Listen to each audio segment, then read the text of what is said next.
Hello বন্ধুরা, তো চলো আজ একটা নিরামিষ রান্না নিয়ে হাজির হয়েছি।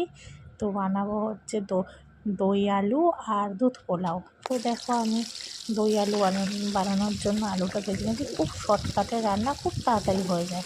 তো দেখো, সেটাই তোমাদের দেখাচ্ছি। তোমরা চাইলে আলুটা হালকা সিদ্ধ করে নিতে পারো, বাট আমি করিনি, যদি বেশি সিদ্ধ হয়ে যায় সেই ভয়ে। তো আলুটা হালকা নুন আর হলুদ দিয়ে ভেজে নেবো লাল লাল করে। তাই জন্য দেখো, আলুটা ভাজা বসিয়ে দিয়েছি।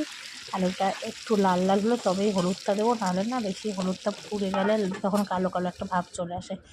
এই দেখো, দই আলুতে দেওয়ার জন্য মশলা রেডি করছি। দই নিয়েছি, জিরে গুঁড়ো নিয়েছি, ধনে গুঁড়ো নিয়েছি, আর হলুদের গুঁড়ো নিয়েছি একটু, সাথে লঙ্কার গুঁড়োটা নিয়েছি, লাল লঙ্কার গুঁড়ো যেটা সেটা নিয়েছি।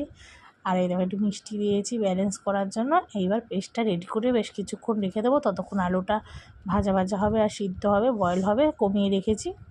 আর সামান্য একটু জানো তো আদা বাটা দিয়েছি, সেটা